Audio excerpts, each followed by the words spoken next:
So hello and welcome back everybody. Myself Shabina Sheikh and today we are going to study second standard environment subject semester 2 chapter number 2 safety and first aid. So let's get started lesson.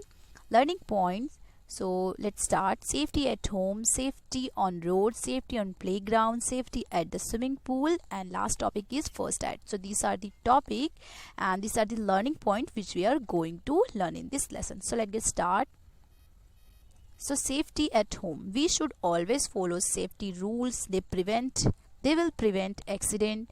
There are rules for safety on a road, at home and also at school. So we have always follow safety rules anyhow. और जो अगर हम if we are going to follow the safety rules ना what will happen अगर क्या होगा अगर हम safety rule follow करेंगे तो जो हमारे accident के जो like chances होते हैं वो कम हो जाएंगे. तो safety rules हर जगह follow होते हैं like वो road हो, home हो, हमारा घर हो या फिर school हो. Okay, so let's start. First topic, safety at home. We should not use sharp items like blades, scissors and knife in the absence of elders. Okay, so like हमें कभी भी हमारे elder के absence में जो हमसे बड़े हैं उनके absence में हमें कभी भी ये चीज़ें बिल्कुल भी यूज़ नहीं करनी चाहिए. like कौन सी चीज़ें like blades हो या scissors हो या फिर knives हो. Okay, so let's start. We must sharpen our pencils with a sharpener. Okay, हमें हमेशा जो like हमारी जो pencils है हमें हमेशा sharpener से ही शार्प करनी चाहिए. लाइक वो सीजर हो या फिर नाइफ हो उससे हमें नहीं शार्प करनी चाहिए. ओके, अगर हम करेंगे तो जो हमें हर्ट हो जाएगा. Okay, we must keep away from stove and burners. तो हमें हमेशा जो हमारे घर पे स्टोव या बर्नर होती है उनसे हमें दूर रहना चाहिए.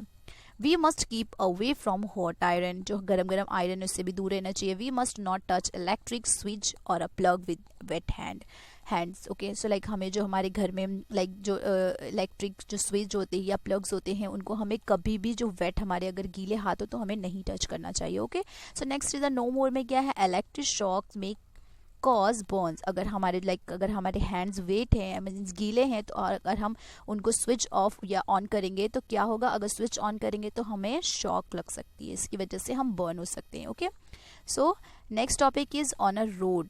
तो रोड पे हमें कैसी सेफ्टी रखनी चाहिए. Let's see. We should always walk on a footpath. We must cross the road only on the zebra crossing. We must look first to the right side and then to left side. Okay, so we have अगर हमें हमेशा foot part पे जो हम चलते हैं हमें वहीं चलना चाहिए. ओके, और जब हम रोड क्रॉस करें तो ओनली जब जेब्रा क्रॉसिंग हो वहीं क्रॉस करें. बीच से या सेंटर से या साइड से ना करें. सिर्फ जेब्रा क्रॉसिंग जो हो वहीं से हमें रोड क्रॉस करना चाहिए. और जब हम रोड क्रॉस करें तो हमें वी केयरफुल कि हमें केयरफुल रहना चाहिए कि राइट एंड लेफ्ट साइड देखते हुए रोड क्रॉस करें. Once again look to the right and the cross the road if the vehicles are far away. और हमें इधर उधर भी देखते हुए रोड को ये side left side right side देखते हुए ही क्रॉस रोड करें ताकि हम जो व्हीकल्स हो हमसे दूर ही रहे तभी हमें रोड क्रॉस करना चाहिए. You can see like this. Okay, so let's move to the next page. So here some pictures are there. Let's see. We should not play on the road और run behind the kite. So we are never ever try to play. हमें कहाँ नहीं खेलना चाहिए, road पे नहीं खेलना चाहिए और कभी भी काइट के पीछे नहीं भागना चाहिए.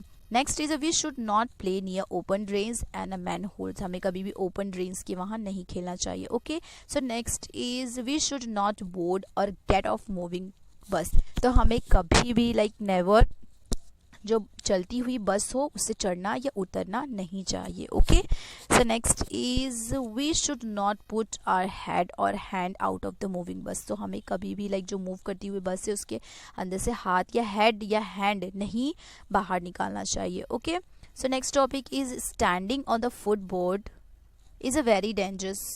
Okay, so we never stand like हमें कभी भी फुटबोर्ड के वहाँ पे नहीं खड़े होना चाहिए. वो हमारे लिए बहुत ज़्यादा डेंजरस हो सकता है. Okay, on the road are for the safe and regulated moving of people and vehicles. So road are very safe. Road safe है लेकिन वो क्या है रेगुलेटेड मूवमेंट होती है वहाँ पे. हर लोगों की लाइक पीपल्स आते हैं, व्हीकल्स आती है एंड रेगुलेटेड मूवमेंट होती रहती है वहाँ पे.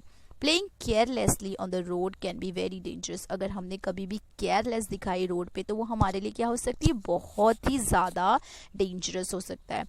We must use the footpath for walking on the road. तो अगर हमें कभी भी रोड पे वॉक करना है तो हमें फुटपाथ के थ्रू ही चलना चाहिए. Always be watchful of the moving vehicles, और हमें हमेशा जो मूविंग जो व्हीकल चलती रहती है उधर वॉचफुल मीन्स हमें देखते हुए कभी भी चलना चाहिए. Okay, we must be careful while crossing a road, और हमें जब हम क्रॉस कर रहे हो रोड तो हमें हमेशा केयरफुल रहना चाहिए. First look to the right then left and again to the right, पहले हमें लेफ्ट राइट देखना चाहिए, फिर लेफ्ट देखना चाहिए एंड अगेन हमें राइट देखते हुए क्रॉस करना चाहिए रोड को. Cross the road if there are no vehicle in the near distant, और तभी क्रॉस करो रोड को जब आपके साइड में या नज़दीक में या नियर डिस्टेंट में कोई व्हीकल्स ना हो. It is a best to cross the road at the zebra crossing, और सबसे ज़्यादा बेस्ट वे क्या है रोड क्रॉसिंग करने का? जेब्रा क्रॉसिंग को देखते हुए आप जेब्रा क्रॉसिंग करो, ना मिडल ना साइड या ये साइड कहीं से नहीं, सिर्फ ओनली जहाँ पे जेब्रा क्रॉसिंग हो then you have to cross your road. Okay, at the traffic signals wait and check the light, red says stop and the green says go. तो जब ट्रैफिक सिग्नल्स हो तो हमें वेट करना चाहिए, कब वेट करना चाहिए? या फिर रेड बोले go and this and green is red stop and the green go. Here you can see ये traffic signals है red, yellow and green. So red means what? Stop, yellow means slow and green means go. Okay, so let's move to the next page. While boarding a bus, always form a queue.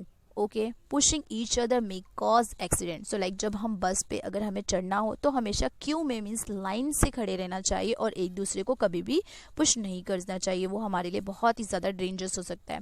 Never try to board or get off a moving bus, कभी भी हमें ऐसा नहीं कि जो चलती हुई जो मूव करती हुई बस हो उससे उतरना या फिर उसके ऊपर चढ़ना नहीं चाहिए, हमारे लिए बहुत डेंजरस हो सकता है.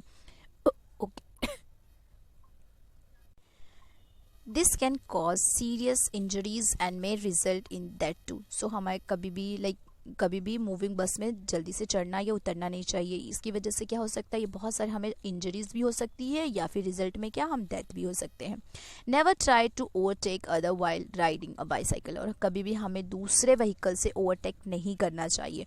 Always remain on the left side of the road and ओबे ट्रैफिक रूल्स, हमें हमेशा लेफ्ट साइड के जो रोड्स होते हैं लेफ्ट साइड में रिमेन रहना चाहिए या चलना चाहिए, वॉक करना चाहिए और ट्रैफिक रूल्स को फॉलो करना चाहिए. Okay, at school, so let's see what safety rule we should take at school.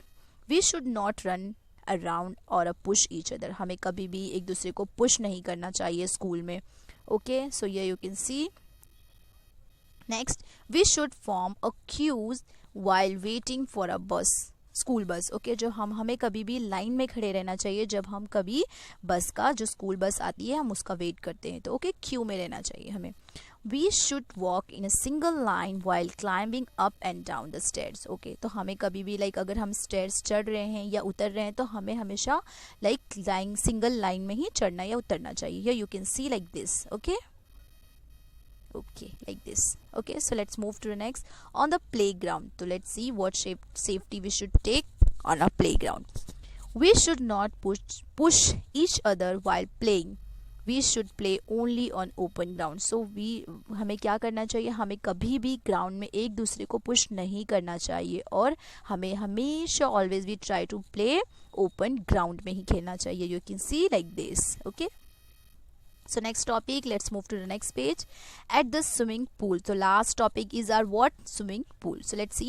We should never go to the pool alone. हमें कभी भी पूल पे अकेले नहीं जाना चाहिए. We must always use a float while learning swimming. जब हम स्विमिंग सीख रहे हो तो हमें हमेशा धीरे धीरे मूव करना चाहिए. We must not go to the deeper side of the pool. हमें कभी भी जब हम स्विमिंग लर्न कर रहे हैं तो हमें कभी भी डीपर साइड मीन्स डीपर नहीं जाना चाहिए पूल के अंदर. ओके, सो नो मोर में है always help old and blind people cross the road. So हमें हमेशा जो ब्लाइंड और डेफ या फिर ओल्ड पीपल होते हैं उनकी हमेशा रोड क्रॉस करने में उनकी हेल्प करनी चाहिए. Okay, so let's C. Number 1 is a first aid. Okay, the first help that we give to an injured person is called first aid. So first aid क्या होता है? जो भी जिनको injured peoples होते हैं, जिनको चोट लग जाती है, उनको पहली चीज़ जो दी जाती है वो क्या है? first aid है. Accidents sometimes happen even if we are careful. We must act immediately at that time. When someone get injured, we should not get scared. Okay तो समटाइम्स क्या होता है, हम कितनी भी केयर करें, कितने भी केयर कर ले कि एक्सीडेंट ना हो, और हम कितने भी केयरफुल रहे फिर भी एक्सीडेंट हो जाते हैं, कभी कभी हो जाते हैं। ओके सो सबसे पहले हमें इमिडिएटली क्या देना चाहिए, उसको इंजर पीपल्स को सबसे पहले इमिडिएटली हमें फर्स्ट एड देना चाहिए, और जो इंजर पीपल हो जाते हैं उनसे हमें कभी भी डरना नहीं चाहिए। Okay the first aid given is different for a different injuries. जो फर्स्ट एड है वो डिफरेंट लोगों को डिफरेंट फर्स्ट एड देना चाहिए। If it is a bleeding wound, wash the wound with clean water and then with an antiseptic like Dettol. Okay जब कभी भी आपने देखा होगा कि कभी भी किसी के ब्लड निकलते हैं तो सबसे पहले क्या करना चाहिए, उसे अच्छे से क्लीन वाटर से उसे क्लीन करना चाहिए, और उसमें एंटीसेप्टिक डेटॉल से उसे क्लीन करना चाहिए। टाई अ बैंडेज, उसके ऊपर क्या करना चाहिए, एक बैंडेज को टाई कर देना चाहिए। See that the bleeding stop, और उसको देखना चाहिए कि जो ब्लीडिंग है वो रुक गई हो। If it is a burn, pour cold water on the burn area continuously until the person feels some relief, then apply some cream like burnel। Okay अगर कोई पर्सन क्या हो गया हो, बर्न हो गया हो, तो उसके ऊपर क्या करना चाहिए, कोल्ड वाटर मीन्स सब ठंडा पानी उसके बर्न एरिया पे कंटिन्यूसली उसको पोर करना चाहिए, मीन्स डालना चाहिए, और फिर उससे पूछना चाहिए जब तक वो पर्सन को अच्छा फील ना हो तब तक उसे रिलीफ ना हो, एंड देन उसके ऊपर हमें क्रीम, जो बर्नल क्रीम होती है उसके ऊपर वो लगा देना चाहिए। If someone get burn, pour cold water on the burn area slowly and cover it with wet cloth. Okay कोई अगर बर्न हो गया हो, जिनको अगर बर्न हो गया हो तो उसके ऊपर क्या करना चाहिए, हमें कोल्ड वाटर डालना चाहिए, एंड देन उस जो बर्न एरिया को स्लोली क्या करना चाहिए, कवर करना चाहिए थोड़े से वेट क्लोथ के साथ। Okay we should keep the first aid box at home and at school too. We must have cotton, bandage strips, bandage cloth, iodine, Burnol etcetera. So हमें जो फर्स्ट एड बॉक्स है हमें क्या कहाँ रखना चाहिए, या हमारे घर में रखना चाहिए और स्कूल में भी रहना चाहिए, और उसके अंदर कौन कौन सी चीज़ें होती है, फर्स्ट एड में सारी चीज़ें कॉटन हो, बैंडेज स्ट्रिप्स हो, या बैंडेज क्लॉथ हो, आयोडीन हो, और बर्नल क्रीम्स होती हैं वो रहनी चाहिए। When your friend is injured, you must inform your teacher or his or her parents soon. They will give the necessary first aid or take him or her to the doctors. Okay, so कभी भी अगर आपके school में किसी friends को इंजर हो गया हो, उसे चोट लग गई हो, तो सबसे पहले आपका क्या ड्यूटी है, अपने टीचर्स को इन्फॉर्म करो या फिर उसके पेरेंट्स को इन्फॉर्म करो, और फिर क्या है जो उनको जल्दी क्या मिलेंगी, नेसेसरी जो फर्स्ट एड है वो उनको मिल जाएगी डॉक्टर से। Okay so here the chapter is over. I hope you understood. We will meet soon in the next chapter. Stay tuned. Thank you for watching.